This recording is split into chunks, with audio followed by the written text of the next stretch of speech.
A evitação é uma reação muito comum ao enfrentarmos situações que nos causam ansiedade, medo ou desconforto. No entanto, esse tipo de comportamento ele pode ser muito problemático e levar ainda a um aumento dessa ansiedade a longo prazo. Vem comigo entender por que isso acontece e o que fazer para mudar. Eu sou a Thaís Torquato, sou psicóloga, terapeuta cognitivo-comportamental e esse é o Me Ajuda Psi, o meu canal que nasceu com a missão de te ajudar a viver uma vida mais significativa.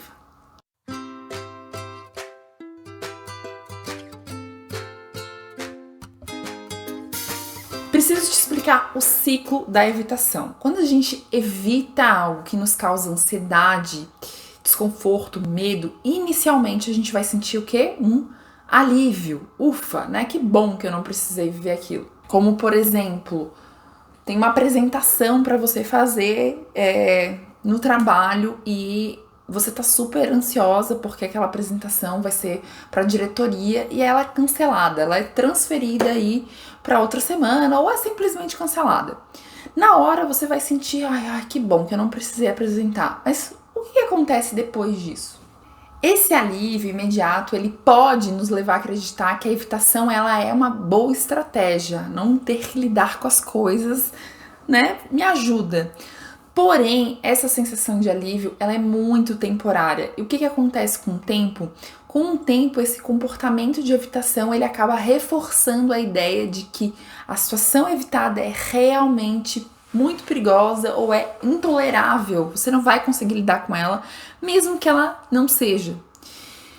Então você começa a acreditar no exemplo que eu dei de que você realmente não consegue fazer uma apresentação para a diretoria, que você não vai conseguir, que você vai esquecer tudo, que você vai gaguejar, que não vai dar certo, que as pessoas não vão gostar. Então aquela situação que era isso aqui vai virando um monstro enorme na sua cabeça, porque de fato você não passou por ela, você não lidou com a realidade. E isso gera um aumento da sensibilidade e ansiedade.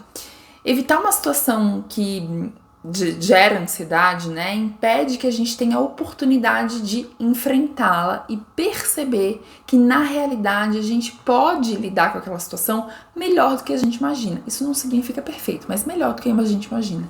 Sem essa exposição, a nossa ansiedade em relação à situação tende a crescer. Um outro exemplo, né? Se alguém tem medo de falar em público e sempre evita essa situação, nunca vai ter a chance de descobrir que consegue fazer uma apresentação sem grandes problemas ou, né, pelo menos neutra ali, mediana.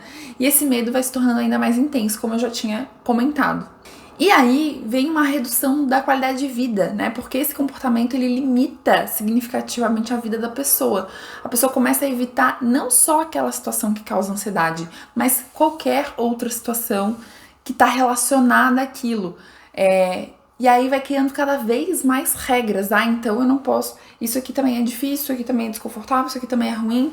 E outras coisas vão ficando ansiogênicas também, que acaba levando um estilo de vida mais restrito, né? E isso pode te afetar muito em aspectos significativos da sua vida, do seu trabalho, dos seus relacionamentos, das suas atividades sociais, até do seu lazer. Simplesmente porque chega um momento também que você não quer lidar com o desconforto de sentir ansiedade. O problema passa a ser, não quero mais sentir isso. Então, se eu acredito que eu tenho alguma possibilidade de sentir esse desconforto, eu evito. E aí vai percebendo que eu só vou aumentando as situações que vão me gerando ansiedade e aí eu vou aumentando, né, a evitação. E eu acabo perpetuando esse problema, né? Essa evitação, ela impede, né, a gente aprender habilidades de enfrentamento. Quando evitamos, não aprendemos a lidar com a ansiedade, a tolerar aquela ansiedade de maneira eficaz. E sem essa aprendizagem, a ansiedade ela vai permanecer alta, ela vai permanecer assustadora, porque a gente não desenvolve a confiança necessária para superar esse desconforto. E tem também um impacto negativo na autoestima. Ao evitar situações desafiadoras, a gente pode começar a acreditar que somos realmente incapazes. Percebe como é um ciclo, né? E isso leva à diminuição da autoestima e da autoconfiança, alimentando aí esse ciclo vicioso, como eu tinha falado, onde a baixa autoestima aumenta a evitação e uma coisa fica alimentando a outra. Então, o que fazer? Se você quer saber, já deixa o seu like, né? Se inscreve aí no canal, ativa o sininho para não perder nada. E uma das coisas importantes vai ser o papel da exposição. Não tem como, uma das estratégias mais eficazes que a gente trabalha na terapia cognitivo-comportamental, claro, com método, um passo a passo, é a exposição gradual. E que envolve enfrentar gradualmente, aos poucos, as situações temidas de maneira controlada, de maneira segura, de se preparando para isso. Para que a pessoa comece a perceber que aquelas expectativas catastróficas que ela tinha raramente se concretizam e que ela acaba sendo capaz de passar por aquela situação apesar dela ser desconfortável. E aí, com o tempo, a tendência é a ansiedade diminuir. Você não sentir mais tanto, porque você vai se dessensibilizando em relação àquilo. Eu vou dar um exemplo prático. Imagina que alguém tem muito medo de elevador, fobia de elevador, né? Então, sempre que precisa subir ou descer num prédio, acaba usando as escadas para evitar a ansiedade que sente dentro do elevador, a angústia de ficar preso e tudo mais. No primeiro momento, isso pode parecer uma solução prática, né, a curto prazo. Só que ao longo prazo, ela começa a evitar prédios mais altos, começa a evitar eventos importantes que são em andares mais altos, ou até oportunidades de trabalho que envolvam, né, tá num edifício que você tenha que ficar pegando elevador o tempo todo. E aí a sua vida vai ficando o quê? Mais restrita, né, como eu tinha falado.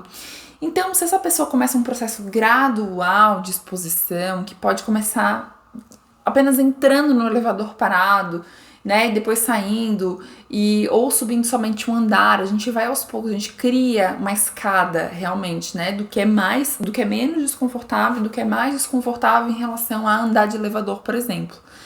E vai subindo degrau por degrau aos poucos, né, eu tô falando de elevador, acabei usando a analogia da escada, mas vai fazendo essa exposição aos poucos, até aquilo, ao chamar o elevador, vai que é o primeiro passo, ou entrar no elevador, enfim, até aquilo não ser mais ansiogênico, não gerar mais ansiedade, aí vai para o próximo passo. E o processo é que com o tempo esse medo diminua significativamente. Então, o comportamento de evitação, ele pode parecer uma solução imediata para lidar com a ansiedade, mas tende a se perpetuar e aumentar o problema, como vocês viram aí no exemplo que eu trouxe. Então, enfrentar gradualmente essas situações temidas com a ajuda de técnicas terapêuticas, né, de um processo psicoterapêutico, muitas vezes se você percebe que algo está te atrapalhando muito, vai ajudar muito a você a melhorar a sua qualidade de vida, diminuir a sua ansiedade.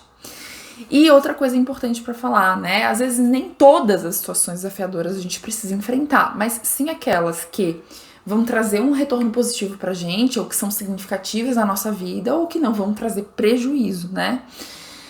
Se fez sentido pra você e você quer acompanhar mais conteúdos que falam, né, sobre saúde mental, me segue lá no @ThaísTorquato Psicóloga. Obrigada, vou adorar te ver por lá.